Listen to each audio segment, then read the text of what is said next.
Hey, honey. Yes, Barry? Let's get out of here. Where are we going? Where do we always go?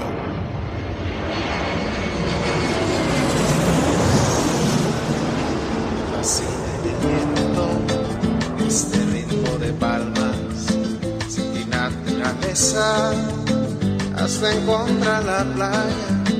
Por eso grito al mundo, yo soy de Puerto Vallarta. Samba de Puerto Vallarta, noche de arrullo en el mar. Samba de Puerto Vallarta. Hello, fellow travelers, and welcome to this episode of the Puerto Vallarta Travel Show. I'm your host, Barry Kessler, and I'm just so happy to be introducing you to my favorite vacation destination. Hey, maybe it's even yours, and that's Puerto Vallarta, Mexico. That music you're listening to is performed by Alberto Perez, and Alberto is the owner of the Lapa Lapa group of restaurants here.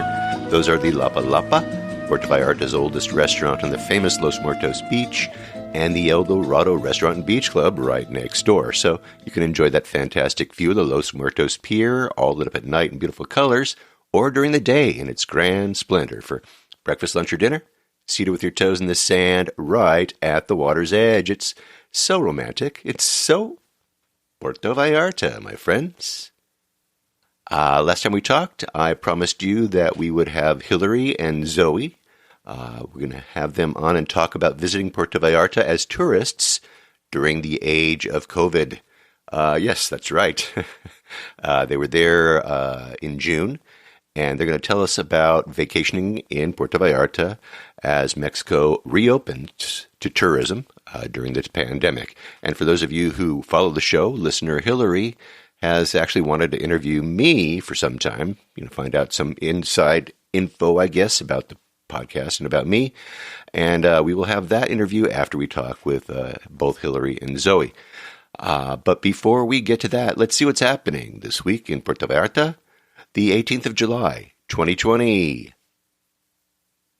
Well, the rain and the heat and the humidity continue, and Angela over at the weather station, the lady over there, says that during July we've had 4.72 inches of rain so far, and year-to-date 24.52 inches.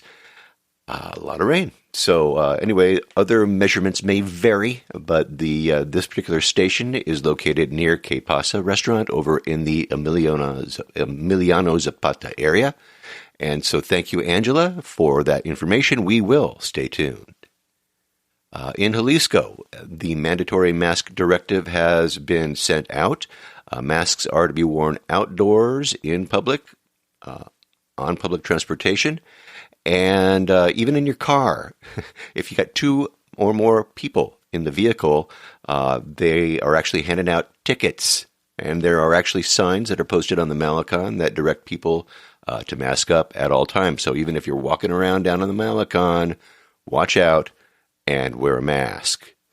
The new normal will be coming to the beaches here in Puerto Vallarta, and I have an article here from Mexico News Daily, and it reads, New normal coming to Mexico's beaches with rules.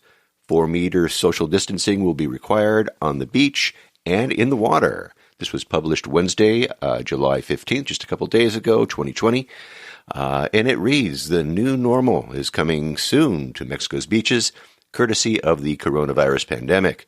By next week, at the latest, I should say, federal authorities will publish new rules on the use of beaches aimed at reducing the risk of the coronavirus spreading among people enjoying the sand and the surf along Mexico's extensive coastline. State municipal governments will be required to enforce rules for the foreseeable future, regardless of local coronavirus situations. The director of ZOFMATEC, the Federal Office of Maritime Land Zones and Coastal Environments, told the newspaper Milenio that a new beach use agreement will be published shortly. Rodrigo Hernandez Aguilar said the emphasis will be on social distancing among beachgoers. People shouldn't come within 4 meters of others while on the sand or in the water. He said people will not be required to wear face masks while they're on the sand or in the water, but they will have to wear them at the beach entry points and in any common areas such as public washrooms. The use of face masks is mandated to arrive at the beach because there could be crowds when you're entering the beach. You might be leaving a hotel where there are people or traveling on public transit. That's why you use a face mask when you arrive and go onto the beach, and also when you leave. Once you're on the beach, you don't need to use it, Hernandez said. He said that authorities decided not to make face masks mandatory on beaches because there is scientific evidence that salty water, sunlight, and high temperatures are favorable for the inactivation of pathogenic agents. The new beach rules will establish a limit of 40 people per 1,000 square meters of beach space. On beaches that are part of hotel precincts, staff will be required to disinfect hammocks and deck chairs after beachgoers vacate them, Hernandez said. Beachgoers will be required to place towels over the latter before they use them, he added. So bring your towels, you guys. And if you don't bring your towels to the beach, what's wrong with you? You don't sit on those chairs with that one. Hernandez said that all group recreational and sporting activities will be banned on the beaches and that only 15 people will be allowed in the water at the same time. That's kind of weird.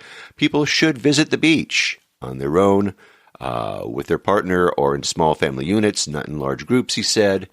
And the Zofamatak chief also said that under the new agreement, municipal governments will be able to take bookings from people who wish to go to the beach. Hernandez added that beachgoers who flout the new regulations could be fined or even arrested. To draw up the new rules, authorities looked at what their counterparts in 4 European countries have done, he said. We gave ourselves the task of studying what France, Spain, Italy, and Greece did, which were the most advanced countries in separating people on the beaches. And that article is from Millennial, and I have a link to that in the show notes, so you can check that out as well. So, new protocols if you want to go to the beach. I think it's nice that they are allowing you to take off your mask when you get onto the beach, at least a little bit of relief when you are in Puerto Vallarta in paradise. Head to the beach. Now, here's a story that's a little bit different. This is from Mexico News Daily.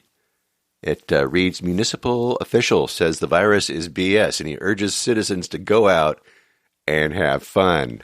Huetla is the 6th largest municipality in Hidalgo for coronavirus deaths, and despite the fact that the municipality is number 6 in the state, the director of regulations of the municipality, Juvenito Molinos Cerecito, says that the virus is pure bullshit and encouraged residents to go out and have fun. Molinos made the expletive-laden comments in a short video posted to social media on Wednesday, where he introduces himself as Dr. Juvenito, filming himself while driving with a mask around his neck. As of Thursday morning, the video has been viewed more than 14,000 times. Molinos removed the footage from his Facebook page later on Wednesday, but his comments had already gone viral. Some were calling for Molinos to be fired, while others viewed the pandemic as government intervention. Molinos made the comments despite the fact that 30 people in the municipality have died from the disease and 237 confirmed cases have been diagnosed. Among the dead is Juan Jose Ronaldo Marquez, leader of Bar Owners Association, and a COVID denier who passed away in June of respiratory failure caused by COVID-19. Up until the day before his death, Ronaldo had assured fellow bar owners that the disease did not exist and pressured municipal authorities, including Molinos, to allow the reopening of bars and cantinas. Media reports say that when his condition worsened, family members called the Red Cross for help, but Ronaldo refused to be transported to the hospital via ambulance in a capsule that protects paramedics from coronavirus. The ambulance left Ronaldo, and he died shortly after. As of Wednesday, Hidalgo had 5,035 confirmed cases of the coronavirus and had seen 822 deaths in total. And I have a link to that article in the show notes.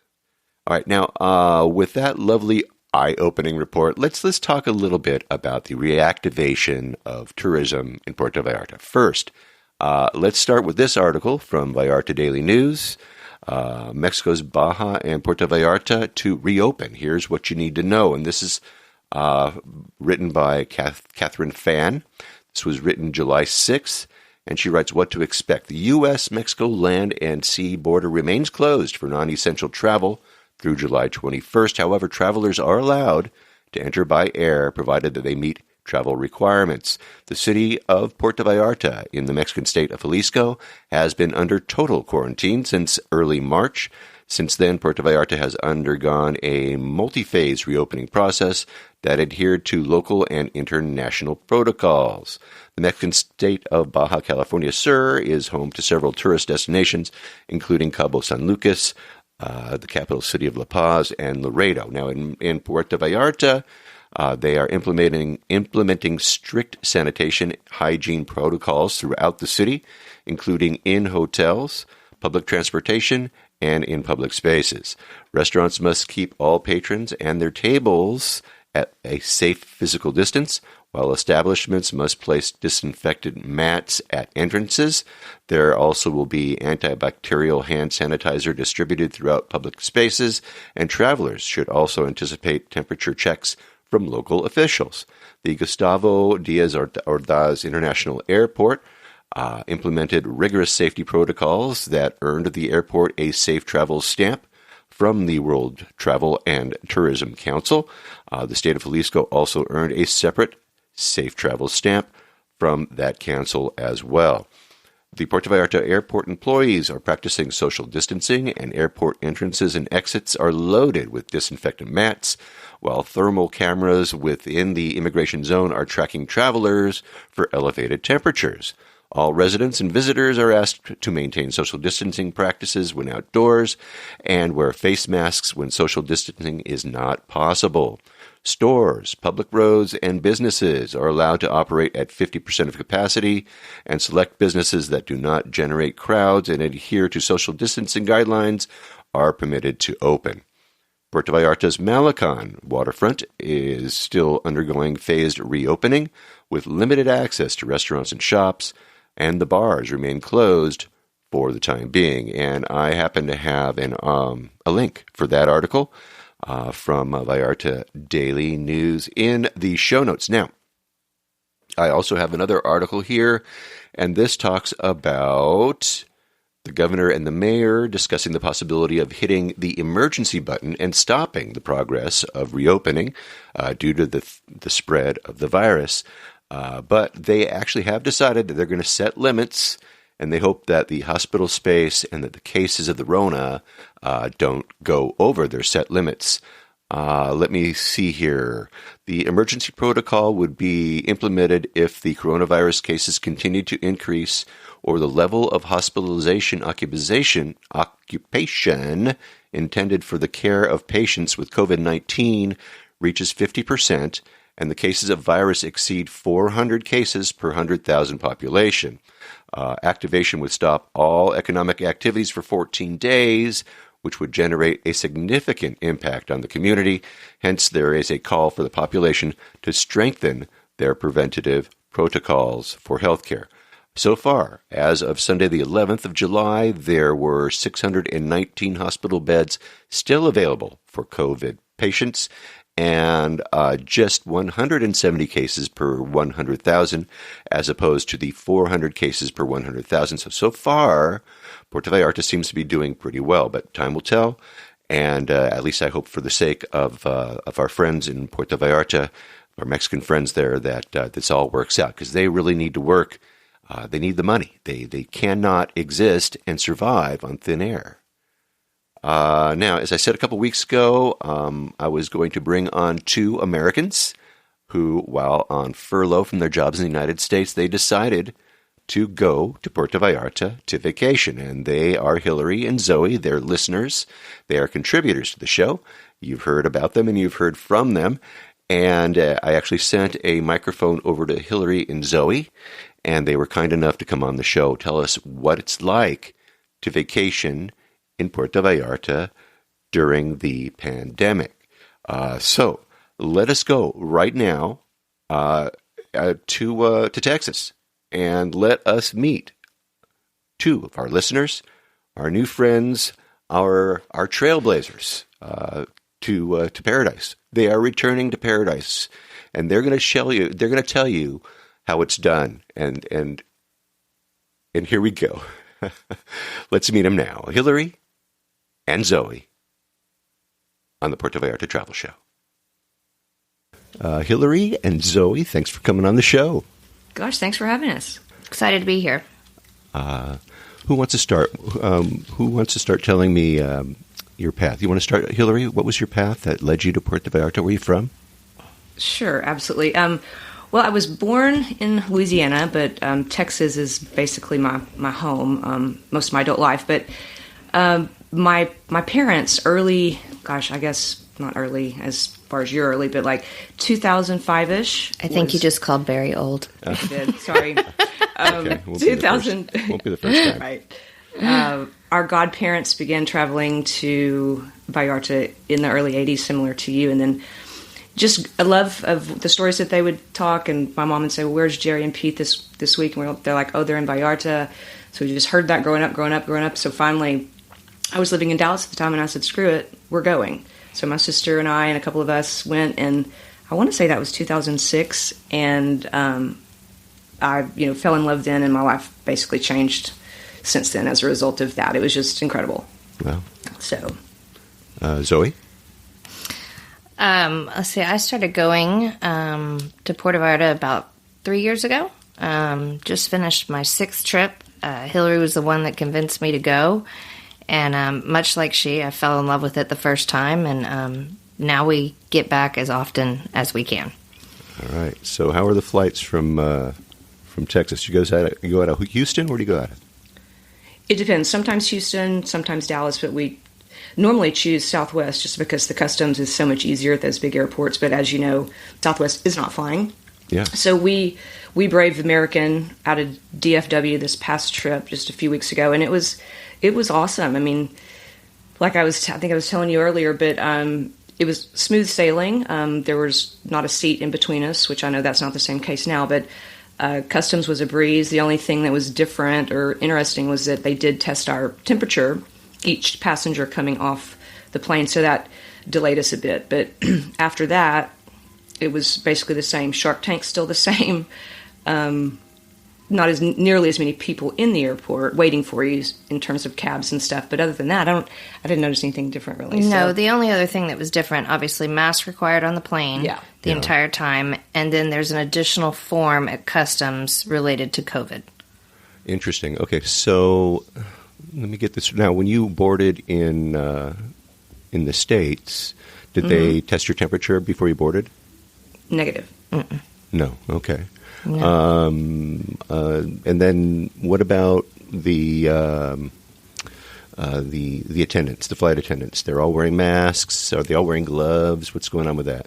They're like walking around in suits. So what's going on?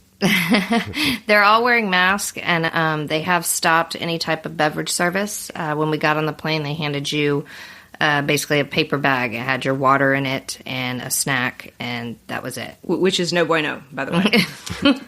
Yeah, no drink service on the plane. No, that's not good. Can you bring your own drinks?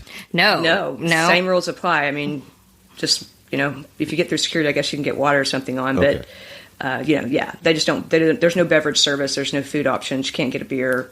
Nothing. Just to prevent contamination. But you could, germs. but you could pick up something like at the airport once you passed through customs and whatnot. Yes. Right? Okay. All right, yes. good. Yes. All right. All right. And then once you landed, you say the Shark Tank was still going on. Really? Seriously?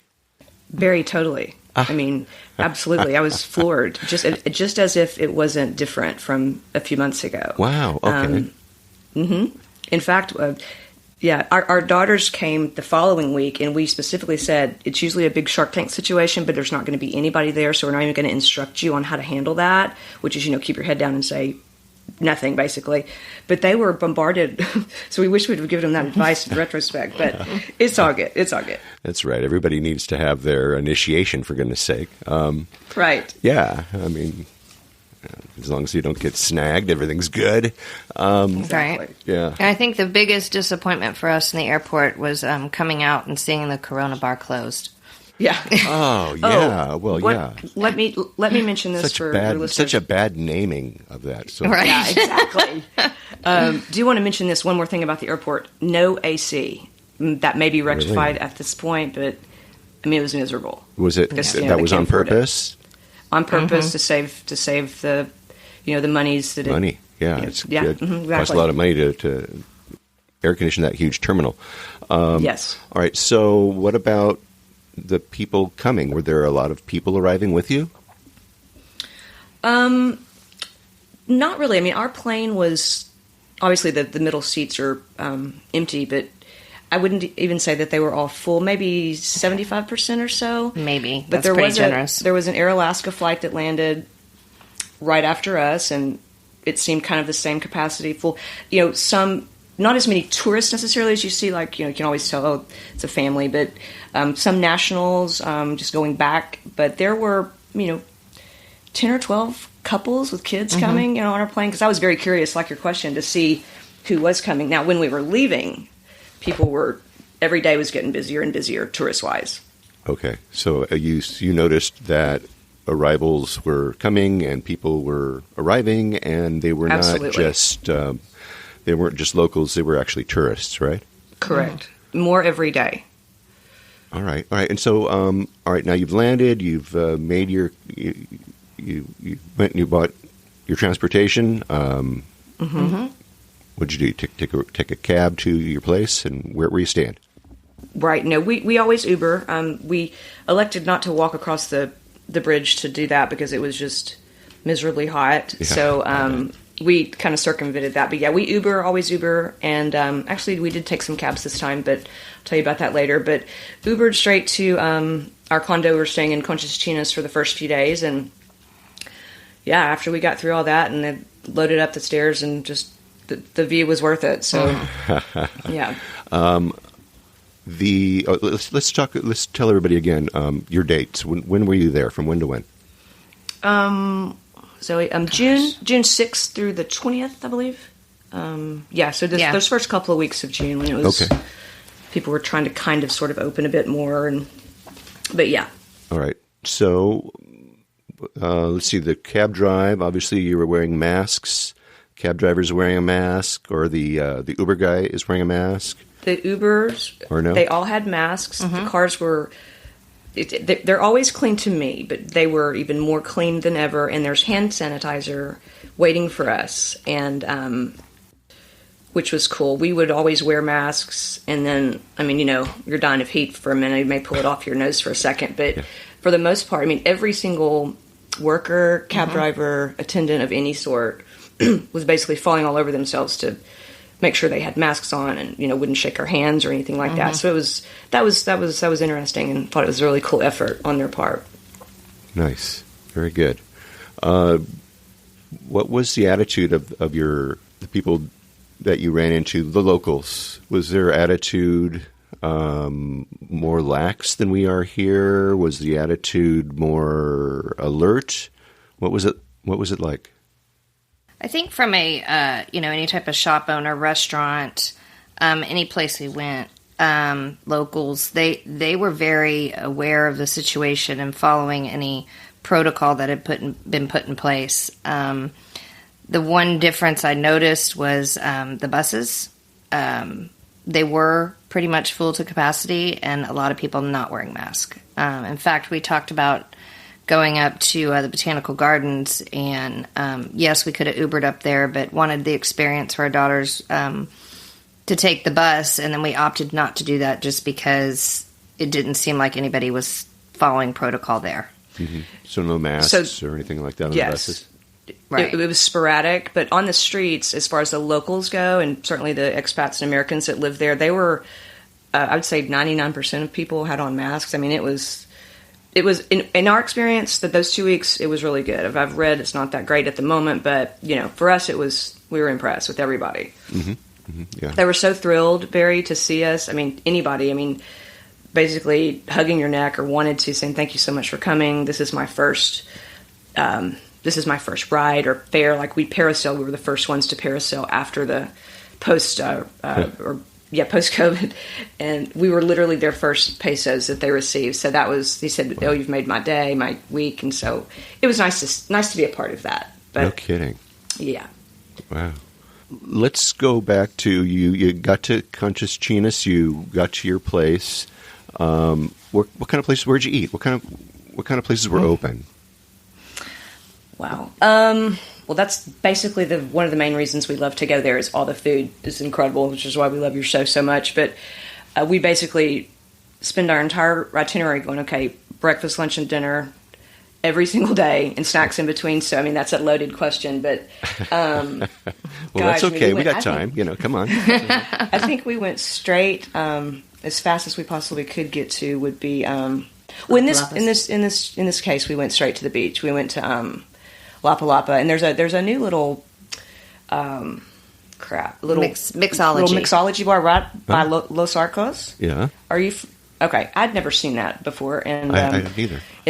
Yeah, it's really cool. And they, I think they opened in December, is what he said. But yeah, it's upstairs and great breeze, great view. Obviously, staff was wonderful. But yeah, so we went there, I think, and had cocktails. Of course, pretty expensive, mixology cocktail, of course. But that Los Arcos, as you know, is so loud with redoing the rooftop construction. Yeah. You kind of had to pick and choose when you wanted to hang out at that area, but yeah, that's where we went first, and then, we go straight for margaritas and the beach and just, having a ball.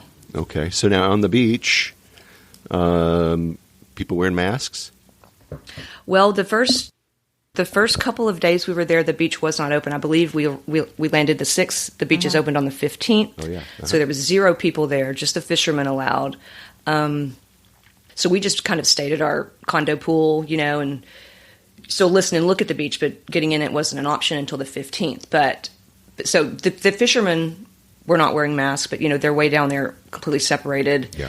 That's kind of hard to hang on to a mask. But other than that, there was no one around, nobody violating that we saw, sneaking down there or anything. So yeah. Okay.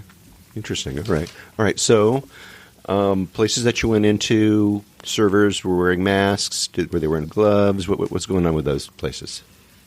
So it was really interesting to me because, being from where we are, and I feel like Puerto Vallarta is doing such an incredible job. I mean, any place that we went into, you wore a mask, you sanitized both your hands and the bottom of your shoes before you went in. Oh. Several of the places we ate at actually took you to the table, sanitized the table in front of you, then you sat down, then you could take your mask off. Oh, cool. If you had to get up and go to the restroom, you put your mask back on. When you came back and sat at the table, server immediately there to sanitize your hands. Nice. If we were on the beach, the social distancing, they did a fantastic job with, be it service, where you just, in the beach clubs, and they had everything spread out, and the tables on the beach were very spread out. So I was really impressed with what they were doing from a shop perspective and a restaurant perspective. And I just want to add real quickly, Barry, Zoe and I were kind of getting a little bit bummed towards the end of that first week. We're like, oh man, the beaches aren't open. We're still here. It's still great, but it's like we're missing a piece of that. Well, in retrospect, at the end of those 2 weeks, can you imagine what it would be like to go to Lapa Lapa? And by the way, the beach share were no rental for the day. They were all free.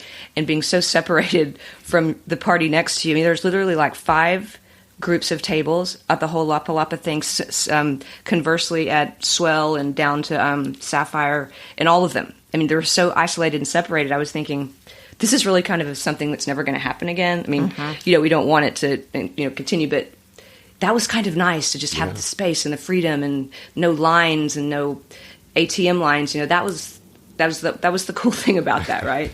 Yeah, the ATMs had plenty of money. Yeah, I bet they did. Wow. And you guys were getting a great rate, by the way. Absolutely. Yeah. And even like talking about the distancing, the rooftop pool at our condo that we stayed at, while it was open, they limited rooftop to 8 people at a time, and all the chairs were spaced out, and only 2 people could be in the pool at the same time. Nice. Wow. Yes. Interesting. Well, so obviously there's a lot of concern there. They want to make sure that no one gets sick, and they're looking out for you. What places were closed? Okay, I can speak to that. Let's see. Garbo, first of all, we love to have a martini at Garbo. All the bars, by the way, are completely closed, but that one speaks the most to me. Let's see. Bistro Teresa was closed. The one with Lake Cliff. Yes. Wilson's. Wilson's. Ocean Grill closed. The one with the tree in it. Cafe de Artis. Martini at El Fuego. We tried to go eat there. A lot of things Centro closed because the Malecon, which we find this so interesting, but when the beach is open, the Malecon wasn't, which it's like, okay, what? But, the sidewalk there, I mean, that was still roped off. Uh-huh. So those businesses down there are still suffering. And when we were there, they weren't even doing the Sunday, the local Sunday happening on the Malecon, which we were looking so forward to. No. But yeah, understand all that. They're still not. Yeah, understand all that. So, but yeah, that's all I can think of, just to name a few. But Kaiser Maximilian not open. Andale didn't open until like the very last day we were there. But everything on Paseo Badillo was coming back. Margarita Grill, no. Joe Jack's all the way down to past Act 2. Basically everything left and right was open, right, Zoe? Yeah. So. And it seemed to be while we were there, and I remember telling Hillary when we were first walking around, I'm like, this just makes me sad because the vibe of PV was not there because the tourists aren't there. So, but each day it seemed to get a little better and a little better. And, by the end of those 2 weeks, it really, you could start to kind of feel that vibe come back. And it was really cool to see. Yeah. Wow. And we're certainly not encouraging anybody to travel sick or bring any caution or all that to Vallarta, which many people weren't crazy about visitors coming on. We completely get that point also, but we were just wash our hands, be safe, do what we're doing here in the States, and give money to the locals that need it tremendously. So that was kind of our mindset, and we just stuck to it, and we don't regret it at all. Good. Did you get anybody look at you funny, like, what are you doing here? We did not get one single look, and I kind of figured that we would based on some of the rhetoric that you read back and forth on the travel sites, but not one person. The locals that live there, the friends that we'd made, and it was just the opposite, wouldn't you say? I mean, I didn't feel one single ugly look or no, didn't happen to us anyway. All right, cool. What about now? I understand that you did some volunteering while you were there.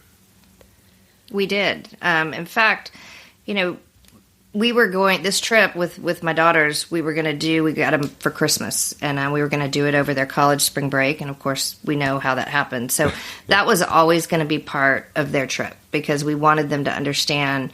While Vallarta is wonderful and beautiful, there's a lot of needs and a lot of people in need. So when we decided to go in July, we know several people there, several locals. We knew restaurants that were helping serve people in need. And so one day we jumped on that, and I think they served about 250 people that day. At Nacho Daddy's. At Nacho Daddy's. Oh, yeah. And then through friends of ours that live there, Susan and Jim, she helped us meet Linda from The Rise.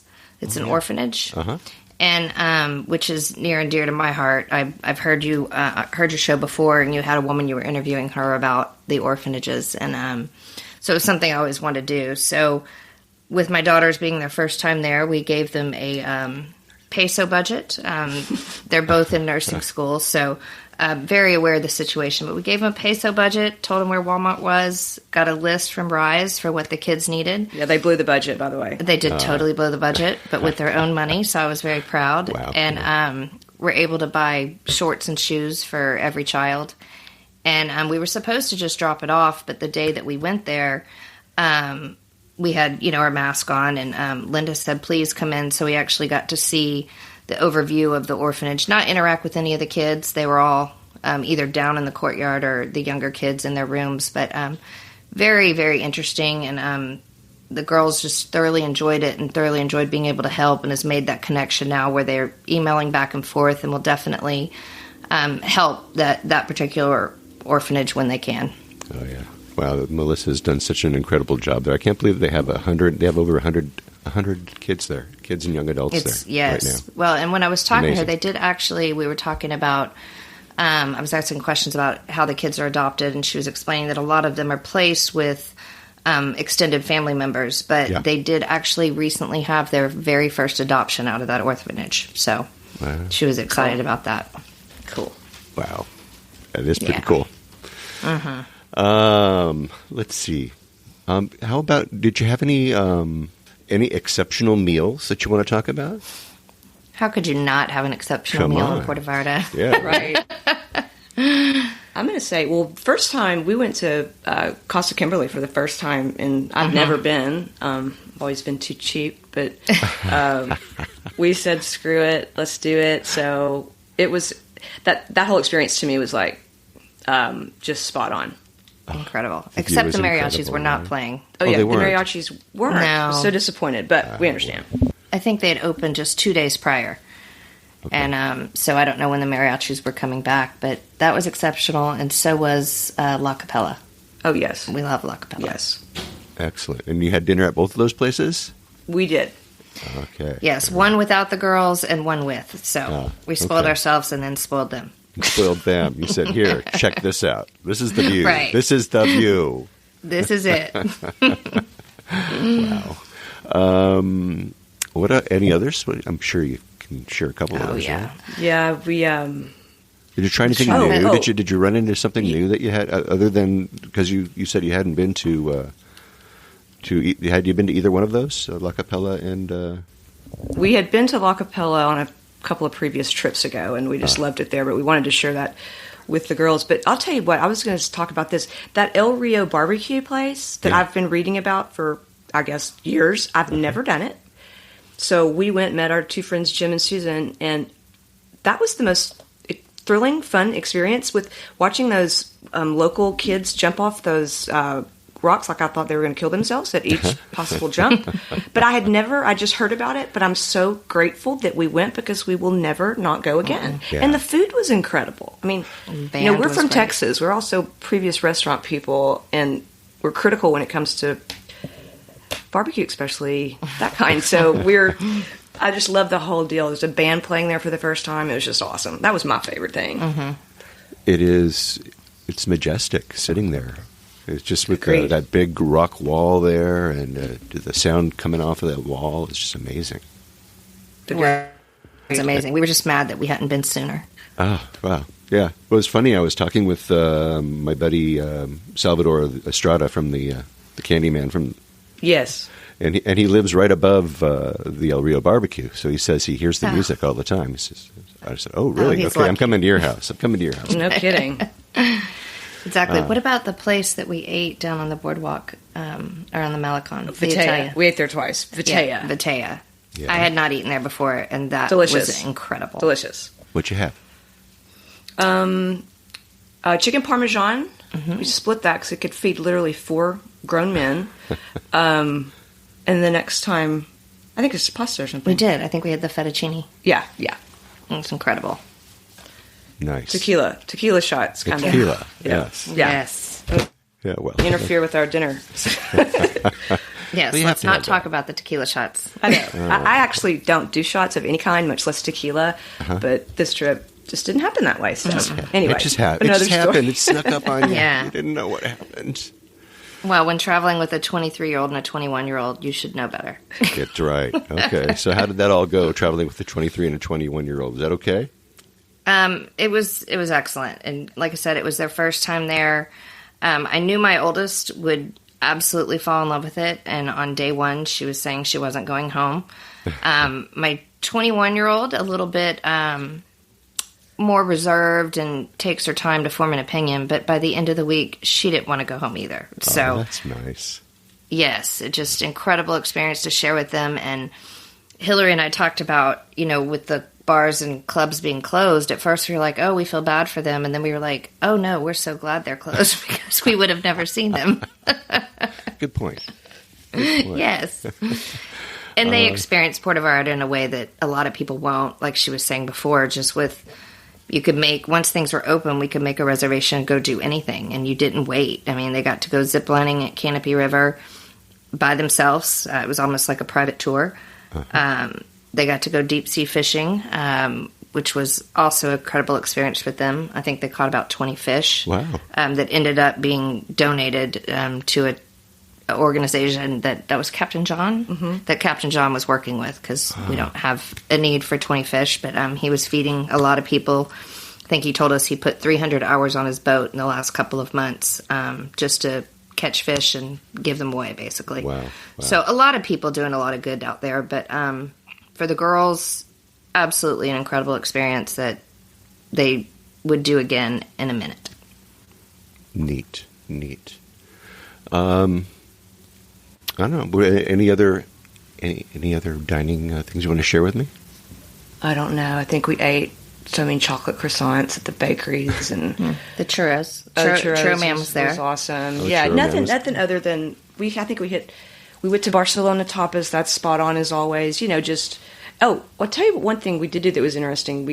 We did go to Miss Maloya. Yeah. And the beaches were kind of, it was gorgeous because none of the people in my group had been there. So that's when we did take a cab, and because we wanted to give some money to those guys too. And we stayed a few hours at the beach in Miss Maloya and rented or bought some snorkeling gear, just like right out there in the little sandy beach area. And we ate just chips and salsa at one of the little, the little restaurants. I can't remember the name, but that was a really interesting experience for us because the food was very fresh. Everybody was lovely, just begging us to come sit and stay. And yeah, that was a good day. Mm-hmm. But other than that, I think nothing major, just the same old stuff. Freddy Toucans, all the good stuff. All the good stuff. All right. So aside from if you weren't wearing masks and walking around and you didn't see a whole lot of Americans, it was kind of normal, sounds to me. Pretty much. Very, very much so, actually. Yeah. They're still trying to get you to taste tequila, and they're still trying to get you in your stores, and everything is almost free. Practically. And the food and the vendors on the beach, when the beach opened, I mean, they had masks on and have to be, obviously they're already used to it, but it's got to be so hot for them. But not one single person didn't have a mask. It's brutal with those on. Yeah. And, but they're, trust me, just as plentiful as always. And so everything was much the same other than just the mass amounts of people. So are you saying that the social distancing from that is going to be a little bit issue? Or? Well, as a matter of fact, they did come right up to us. Except, at La Palapa, they still are roped off. They are still coming up to us, but they do have masks on, so it was all good. All right, that's cool. All right. Let's go. Let's move on. Let's ask you a couple of questions that I ask everybody. What would be your advice to a first-time visitor coming to Puerto Vallarta? Who wants to do this one first? I'll jump in on that one. I would say, and many of your listeners have said this, but I'm just going to repeat it. But for me, I would just eliminate all-inclusive hotels, period, end of story. And I'll even say that even if you do have children, I feel like there's so much out in the other parts of the whole area, all the way down to the south, to the north. But that's my thing. Just get out and experience the town. If you don't, you go somewhere else, Cancun or whatever. That's just, to me, that's just what I would say. Mm-hmm. And do not be scared of anything. I hate the questions, is it safe, blah, blah, blah. It is. Just trust us. Get here. You'll see it for yourself. And don't be afraid. I mean, obviously, like people say, don't be an idiot. But, just stop worrying about all that stuff. Get down here and enjoy it, and you won't regret it. That's my thing. What do you think, Zoe? I think she stole most of my answer. Okay. Because the question that I get asked a lot when we talk about going to Mexico is safety. How can you be traveling to Mexico? It's not safe. And I have never felt unsafe in Puerto Vallarta. That's walking alone, walking with Hillary and I, my girls walking alone. And obviously, I would think it speaks volumes if I'm going to bring my kids to Mexico. I'm not going to bring them anyplace unsafe or allow them to walk around if it was not safe. So, like she said, I mean, it's not an issue. Do you have a favorite day trip? Oh, I knew you were going to ask this. I do. I've always wanted, and this is not what I've done, but I really want to go to Guadalajara one day when they finish that road. But gosh, Bucerias. I mean, we went to Sayulita, and not so incredibly impressed with that. But that was just kind of our feel that day. It was very, very crowded and very, very kind of. To me, it was like chic and I wanted the more local feel, and so for me, it's probably going to be Bucerias, which is not very far, but I like to get out and just experience that. But we haven't gotten a chance to go all the way up to San Sebastian and things like that, but we hope to. And Zoe, I don't think farthest you've ever been is Miss Maloya. Or Boca. No, we went to Boca. We went to Boca. And this really isn't a day trip, but when we went to what I refer to as Wilson's. Oh, yeah. And took the boat right over there and ate and then kind of hung out there in the cove. It's beautiful. And it's a beautiful trip. Yeah, and I'll speak to this. I'm not trying to plug or anything, but Rhythm of the Nights, with some people, you either love it or you don't, but we did that for the first time trip before last. Yeah. And that to me was incredible. Mm-hmm. And I absolutely ate it up. I mean, the boat ride over there was charming. The food was excellent, which I thought, it's a big buffet. It can't be. It absolutely was. Mm-hmm. And that was just one of my favorite memories to date. And we were actually disappointed they weren't open this time. I don't think they're opening until towards the end of July, but really wanted to take the girls to see that show because it's just incredible. Oh, wow. Yeah, I get a lot of people saying the same thing. The Rhythms of the Night is just a surprise to them. Just really awesome. Have you done it? No, I have not done it. I have not. Yeah. It's definitely worth it. One of these days. It's pricey. Do it. It's pricey, as you know. I guess I got to do it. As one of the things. I have to tell everybody about how it went. But I've got you telling me how it went. So. Gotcha. If they sent me a free ticket, no, I'm kidding. There you go. I'd be right there with you. Let's see. How about, have you done any 3 days? Have you done anything like that? Any extended trips? Any overnighters? No, we have not had really enough days in our trips. I mean, I've always worked. Zoe's always worked, and we're both currently furloughed, so to speak. So we took a 2-week trip, and that was kind of a time frame where we actually could have. But under the circumstances, we weren't comfortable just going and exploring. But that's on the list for sure. Okay, and good. Actually, was it Nayarit that was still, everything was closed? Oh, yeah, you can't get to Nayarit, by the way. They closed it off, didn't they? They closed it off. Yes. So that's a little bit more. I think the only other time, when did we fly in and stay overnight? In a different Mexican place. Right. It wasn't Mexico City. It was Monterrey. Yes. That was cool. We stopped in Monterrey and spent the night and, explored that area. Was interesting, but not nearly as beautiful because it's up in the mountains and stuff. But it was cool. But that's about as far as we've been. Mm-hmm. Okay. All right. All right. So if somebody's going to be coming down, let's just say they're getting ready to make that decision, what would you tell them? I would say come immediately.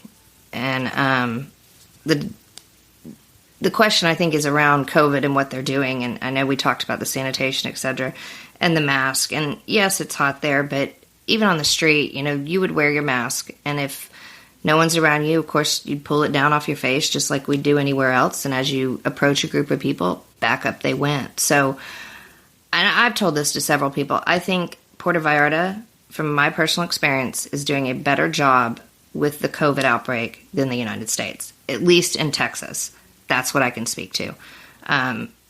In fact, if I did not have to come home to 2 younger girls, I would have stayed because Texas is crazy what's going on here. And I feel California like, is kind of yeah, not great either, but yeah. And there's several states that are not great, Right. but Puerto Vallarta is doing an exceptional job from my perspective. Just don't worry. I'd say don't worry. Get your butt on an airplane, wash your hands, sanitize, be smart, do it. Go, right? Yes. Yes. Help them out. And Exactly. They get need your it. head out of this where we are here in the States, and get your head back down in Mexico and have a good time. Exactly. Enjoy the sunset. Yeah.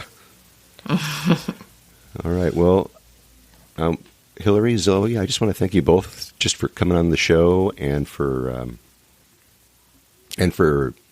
filling everybody in on what's going on and what's happening down in our favorite place in the entire world, Paradise in Puerto Vallarta. And hopefully in the next couple of weeks, I'll be able to get down there too, as long as they don't close it up. So Awesome. I We're wanna so thank glad you. to do it. So good to talk to you, Barry. Not a problem. Always a pleasure. Thank you, Barry.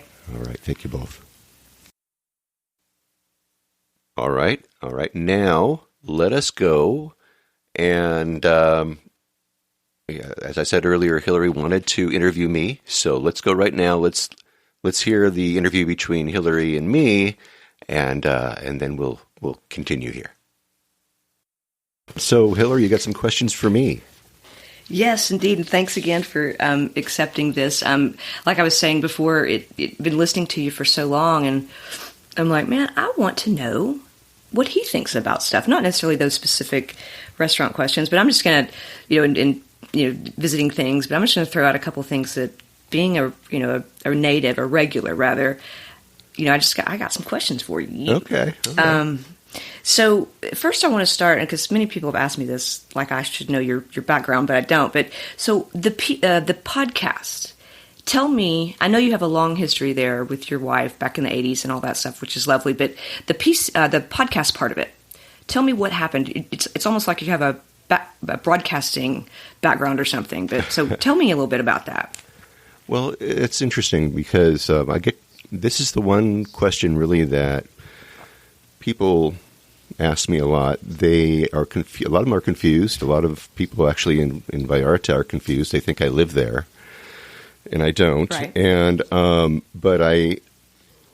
but what happened was, first of all, I'm in the real estate business, and so I was interested in podcasting to help my real estate business along, and I did tutorials on buying and selling real estate. And I have a couple of podcast shows that are real estate related. And in, I think it's 2015, I was down visiting in Vallarta with my wife. I had not been there for quite some time, actually. We took a big, long break. And I went to one of JR's meet and greets.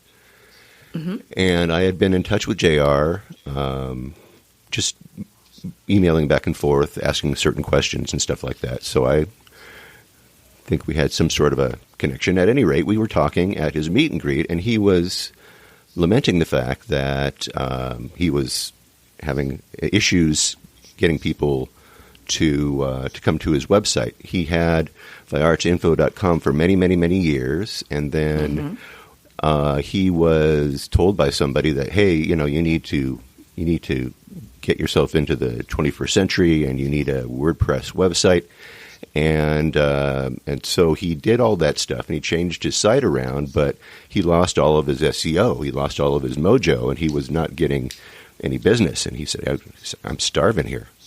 I'm going, wow. Mm-hmm. So I said, well, I know about WordPress. I've got a couple WordPress sites. I can look at it and see what's going on. Maybe I can help you with a little bit of your search engine optimization, your SEO. We were talking, and I said, I started thinking about this this podcasting thing, and at the time he was very, very busy on the TripAdvisor website, and he was one of the local guys on TripAdvisor. They have these area experts, and so that's kind of how I knew him. And so I said, look, why don't you do something that's kind of like a TripAdvisor? Why don't we do like a podcast? And he was looking at me like, what's a podcast? What are you talking about? Right. And I said, well, and I'm just kind of, bouncing things off, some ideas. I said, well, what if you did like a TripAdvisor type of a podcast, and I could help you with that. And he said, oh, that sounds like a lot of work. I said, I bet he did. It is a lot of work, but it's no work for you, really. You just have to talk, and the work would be on me. And he says, well, I'll think about it. And so when I got home from the trip, I recognized that he had been kicked off of the TripAdvisor forums because he was pushing his VallartaInfo.com too much on the TripAdvisor, and so they banned him.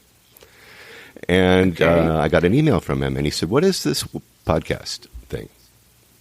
And so at that point I said, well, give me a month or two to put together a concept, and then I'm going to call you, and we're going to talk about the weather, and we're going to talk about water, and we're going to talk about the customs, and we're going to talk about transportation and taking buses, and we're going to do that over a period of a couple of days, maybe a half hour each session.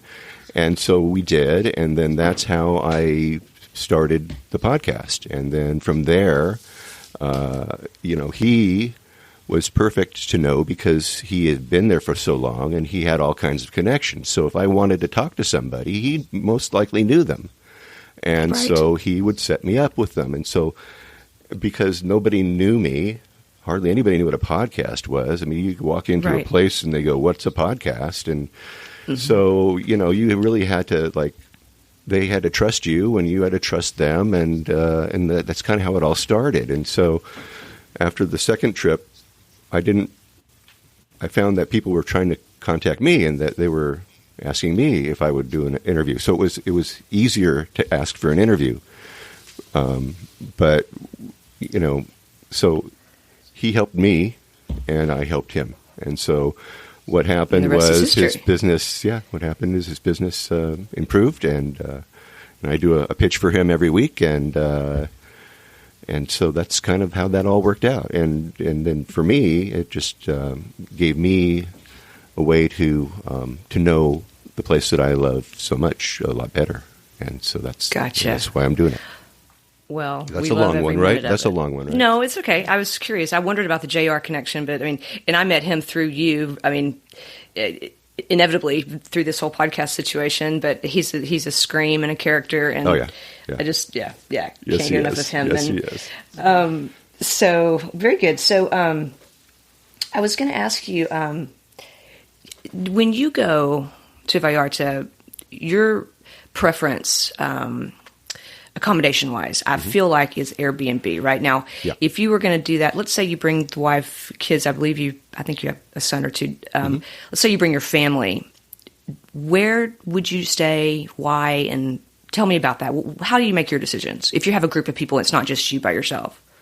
If it's not me by myself, it needs to have an ocean view, and it needs to be comfortable for everybody. And I kind of have my favorite places that I like favorite buildings that I like. And then I look for them on Airbnb, like Malecon 1 and Malecon 2. Those are both really centrally located and usually fairly reasonably priced for beachfront. However, the last couple of times they've been building and they're just it's murder. It's just jackhammer all day, all night. So it's a little tough. When I went recently with some friends and with my wife, we went to we stayed in Conchas Chinas. We stayed in a much more upscale kind of a spot, and it was beautiful, and but just not my cup of tea. We went from there. It was funny because everybody else went to the airport, and they dropped me off at my hovel on the way to the airport. And they dropped me off at this little street corner, and I went up to my 500 square foot place, and that was it. So, Right. And I was so happy to be there. So Right, exactly. it's just totally different. For me, it's just get me into a place. I like to be when I'm by myself. I like to be in a place that's just right in the middle of things and real neighborhoody. That's fine with me. Sure. I don't need a pool or anything like that. Right. That's a great segue into my next quick question. So, and I've talked to you a little bit before, but I know you speak what seems to be several languages, which is, by the way, so cool. Jewelry background, jewelry maker, real estate. What, Barry, do your hobbies include when you're not doing any of those things? And it's not in Vallarta. What do you do in Southern California, I believe, right? Yeah. Where do I find you on a Saturday or Sunday? Oh, well, I'm in the real estate other business. than showing houses. Yeah, the real estate business is what I'm doing. And actually in Southern California at this time, it is the real estate industry is just it's on fire. I'm in 5 escrows, and it's just crazy. But because people are looking at moving, and they want to move to a place that's more comfortable, if they're going to be locked down. It's kind of weird, But anyway, what do I do? I like to go to the beach. So from my house, I live in Simi Valley. From my house, it's 40 minutes to Malibu. And so I'll hop in the car with my wife and my dog, and we'll just drive to Malibu and have my feet in the sand in 40 minutes. I'll stop over at a Subway sandwich place, and then I'm there. And that's where I'm happy. I'm happy by the water, which is why I love Puerto Vallarta so much. Absolutely. I love to sail. I used to belong to a sailing club, but now I just I have to depend on friends. But I love sailing, and right off the coast where I live here is some of the most beautiful places to sail in the world. There's there's Anacapa Island. There's just this archipelago of islands right off the coast here that are beautiful, and we can sail out to them and back in a matter of hours. So, have you sailed in Vallarta? Have you sailed in Vallarta at all in the Bay or anywhere? No, I have not. I've not sailed in Vallarta. Anybody got a boat? I'd love to help you out. Right. Well, not to talk about me, but I have to tell you this story. So I guess it was last August, I think it was, we took a private sailing, the 4 of us, and left from somewhere in the marina. But the only thing that was my first time to sail, by the way. But the more important memory was where they picked us up, which is called Iguana Park or whatever it's called. So I don't know if you're familiar with this, but there's a certain part in the marina, I don't know what it is, but there's 50 million iguanas on this, and they're sunbathing, and they're huge and gigantic, and they scare me to death. And I had to walk. I mean, literally, I freak out, Barry. But that was the most surreal experience. I mean, I'll send you a photograph that you can put on your thing. Yes, please. They're just it was unreal. But anyway, when I think sailing in Vallarta, I go, oh, God. But other than that, the beauty was surreal. She thinks iguanas. Yeah, I know that's ridiculous, but that's okay. What happened. It's all right. So. That's all right. If it was snakes, that would do the same thing to me. So it's all right. Yes, for real. For real. Okay, so like I told you, my friend, being kind of a Louisiana person, we like to drink, we like to party, not crazy. But if we wake up with a hangover in Vallarta, we normally go straight to like a greasy burger, blah blah blah. What does Barry do when he's there? And then also, what's your first drink after that, needing that first drink pretty early after that last night? Where do you go and what do you get? Okay, well, the place that you would go, the place that I go is, there's 2 of them. But I would go either to Cuatecicuetes because their tortilla chicken soup is just, it's the It's what I go for when I land and when I come to Puerto Vallarta. And my first stop is usually Cuates y Cuetes, and I'll sit there, and it'll be a beer, it'll be a tortilla soup, which is just incredible, and I ask them to make it really, really, really, really spicy. So yeah, that's what I would do, and then of course whatever it was the night before, that's what you're having to beat it down the next morning. So Right. you know, always the hair of the dog always works. Exactly. Do you have a favorite margarita place? I know there's a ton of them that we all love, but is there one specific, like, oh, it's the best margarita in town comes to mind? There's so I know it's many. tough. There's just so many. Yeah. You know, it depends on what you're looking for. If you're looking for something, well, you know, I like Bar La Playa. Bar La Playa is great. So I would probably say, yeah, that would be like my number one. Right. But you know what? Just almost everybody makes a great margarita nowadays. It's just amazing, Right. you know, just amazing. Yeah. I love joints. Like, to find a little hole-in-the-wall joint is my thing. Like, we call them dives. Obviously, you do too. But, like, is there one specific place that I may have never heard of, never walked by, never read about, that I could fall into that would really surprise me, for food specifically, like, and any kind of food? Let's see. It seems like Martina del Fuego, or that place that you talked about a few months ago. I'd walked by that place 9,000 times and never even noticed it. And you know, I kind of call that just a joint. Does anything come to mind that you've uncovered lately? There are so many new places that are opening up right now that are really doing an incredible job. But I would say, as far as like a hole-in-the-wall kind of a joint, a place that I like to go to is Lolita's, which is... Where is Lolita's? Lolita's is over like Cinco de Diciembre area. It's on Avenida Mexico. Have you ever been there?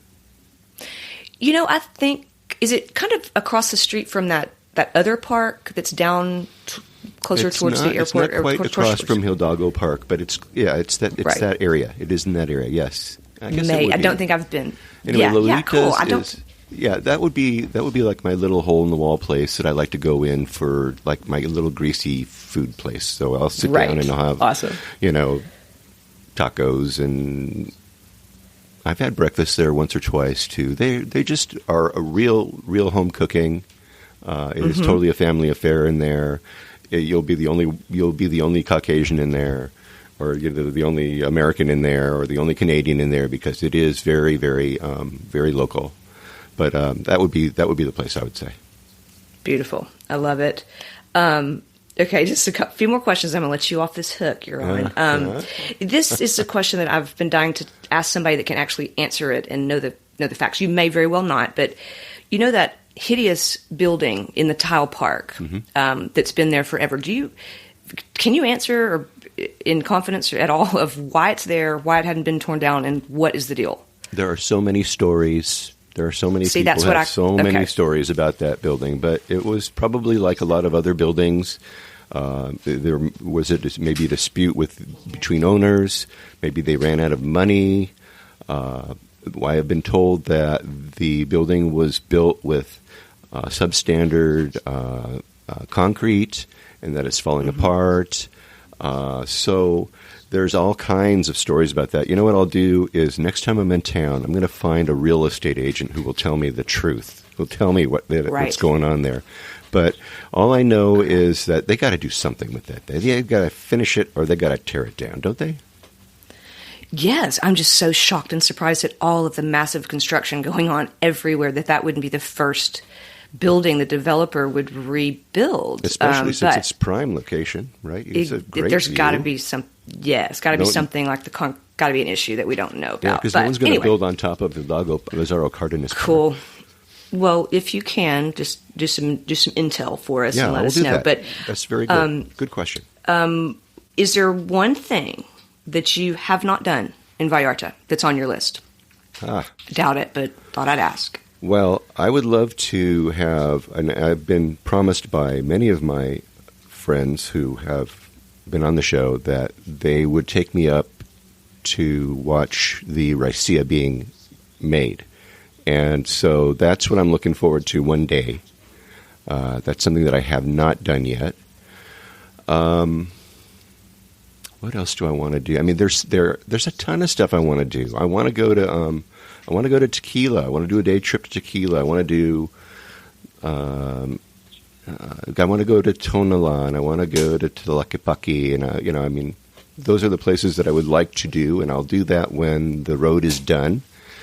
Right. And I want to go to Mascota, and I want to go to Quale. I've never been to either one of those places, and I've had people tell me that they'll take me to Quale. I actually got a friend who has a drone, and he's got a four-wheeler, and he said he'll take me up to Quale. So those are the places that they're on my list. They're going to be future podcasts eventually, and yeah, those are places I haven't been.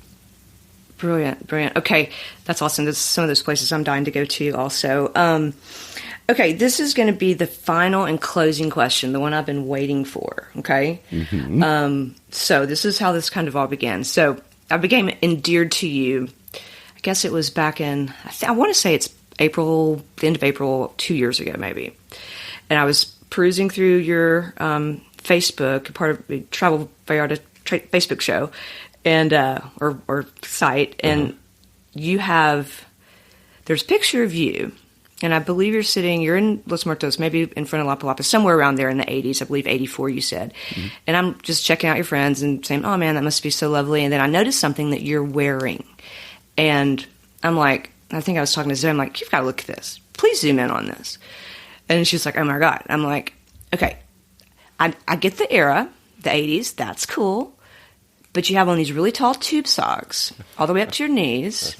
And they're striped, and I mean striped, like green, red, white, yellow, whatever. And I'm like, okay, he's in the sand. So there's my first question. Why are you wearing socks at all? And then those stripes. And I told my friend, I'm like, do you think he feels good about that? I've got to ask him. So I'm going to let you talk about that. And I'm also going to tell you this. Yeah. I've decided that my buddies and I, who all saw that photo and laughed about it, we're going to make a national tube socks Barry Kessler day. And I'm going to pick the date. I got to go back to your photo in Vallarta. And everybody that I can get to on this podcast, on the TripAdvisor site, we're going to sport those tube socks in honor of you. And I'm sorry, there's nothing you can do about that. I can't. I got to do it. I know. Oh man, I don't know. It was the 80s. I guess that was what everybody did. They wore their tube socks, all the way up to their knees, just about. We spent a lot of time on the beach, and we spent a lot of time playing volleyball. And believe it or not, people would play volleyball in socks. Really? Oh yeah, because either the sand was just too hot to be on, or if you were like there for hours and hours and hours and hours, yeah, we did that. So we didn't always wear socks playing volleyball, but I'll bet you that's what it was. I bet that had something to do with it, because we spent hours on the beach, just hours in the 80s. We would stay over at Casa Corazon, and which is right down within where Ritmos is right now, was a place called Looney Tunes. It was called Looney Tunes, and so every day it was 2-for-1 margaritas or 2-for-1 cocktails all day, every day. It was happy hour all the time there, and today that's Ritmos Bar, and so we would spend just hours and hours and hours there, just playing volleyball and drinking, of course. Gotcha. Yeah. So there you go. Well, that's my tube sock story. That's what I got. You kind of made that okay fashionably, but I'm not sure that everybody's going to go for that. But I love your response, and I'm totally kidding you. I think you're adorable, and can't wait to actually finally meet you. And I was just looking up on my Facebook, so it's official Barry Kessler Tube Socks Day is September 1st. So fantastic. There you go, All folks. right. All right. We'll be looking for that. All right. Well, I'll be looking. I'll be making that announcement, I guess, as September 1st arrives. Beautiful. Awesome, Barry. Okay, that's all I have for you, sir. And thank you so much. And hope you get back to paradise very soon. Stay safe, and we'll talk to you later. Thank you so much, Hillary. Thank you very, very much. You bet. All right. Well, so that was fun. Now, that building that Hillary was talking about, the one at the end of Lazaro Cardenas Park, that building is actually for sale. I went and looked it up, and it is. If you have $9.5 million US, you can buy this building. I'll bet you could bargain that down a bit. I mean, you're in Mexico. See what you can do. But, I actually contacted the real estate broker who has the property listed, and I will be talking with him if the place is still available when I get down there next month. So thank you, Hillary. Thanks for that question about that building. And we will find out how much information we can get out of the broker as far as the history on that place. Hey, anybody got a PPP loan they can buy this building with? Just asking. Right now, I will be heading to Paradise next month, as long as the governors of California and Jalisco say it's okay. I plan to be there from the 8th of August until the 19th of August. Was originally going to be the 18th of August, but the airline changed the date for the return flight. They're mixing things up. I guess they're canceling some flights and stuff like that. So out of it, I got an extra day. Woohoo! But who knows? We don't know whether or not that. I've been looking every day, watching to make sure whether or not the airline. And I'm taking Delta. I'm waiting for an email from Delta to let me know that they've canceled it, or give me the thumbs up. I don't want to see that cancellation. I need to get down to Vallarta. And I need to be recording some episodes so we can continue with this podcast. Now, if anybody needs me to mule something down, anybody down in Puerto Vallarta, reach out to me. You can send me an email at pvtravelshow@gmail.com, or you can send me a friend request over on the Facebags. And if it's legal and if it's not too big, I'll bring it down for you, okay? Also, if you have any suggestions for interviews while I'm down there, I've got some great ones planned. Wow, I have some terrific interviews planned. But if you have some ideas for me, let me know. I want you to know that I sterilize my microphone every time that I hand it to a new person. So don't worry. That's my safety protocol, okay? All right. Well, that should do it for this episode of the Puerto Vallarta Travel Show. Next week, stay tuned for more on-the-ground reports from Puerto Vallarta, Mexico, with travel tips, great restaurant and excursion ideas, and more. But until then, remember that this is an interactive show where I depend on your questions and your suggestions about all things Puerto Vallarta. If you think of something that I should be talking about, well, please reach out to me by clicking on the Contact Us tab and sending us your message. And remember, if you're considering booking any type of tour while you're in Puerto Vallarta, you must go to vallartainfo.com, that's JR's website, and reserve your tour through him right from his website. Remember, this is a value-for-value proposition, my friends. JR's experience and on-the-ground knowledge of everything Puerto Vallarta in exchange for your making a purchase of a tour that you would do anyway. You're just doing it through him as a way of saying thank you. Thanks, JR, for being our guide. It costs no more than if you're going to use someone else, so do it, really. And when you do take one of those tours, email me about your experiences. Maybe you can come on board and share with others what you liked or didn't like about the tour. Again, contact me by clicking on the Contact Us tab and sending off a message. And don't forget, he's got his maps, he's got his DIY tours, his revitalized happy hour board, and more. And I have links to all of those in the show notes. And once again, if you like this podcast, well, please take the time and subscribe and give me a good review on iTunes if you would. That way we can get the word out to more and more people about the magic of this place, Puerto Vallarta, Mexico. And remember, I made it easy for you to do just that with each episode I create. But if you haven't been to my website, well, you really need to have a look there. I have links to the places that we talk about. I have interesting pictures and more right there, blog posts, and in the show notes for each episode of the show. So check it out for sure if you haven't already. All right? All right. Thank you, Hillary. Thank you, Zoe. Thank you so much for coming on the show. Thanks for being so kind to the people of Puerto Vallarta. And thanks, again, for all that you do. And really for coming on and showing us that folks in Vallarta really care about our safety and that we can really go back and enjoy paradise again as long as we follow the rules of the road, like wearing your masks and stuff like that, Anyway, thanks to all of you for listening all the way through this episode of the Puerto Vallarta Travel Show. This is Barry Kessler, signing off with a wish for you to slow down, be kind, and live the Vallarta lifestyle. Nos vemos, amigos.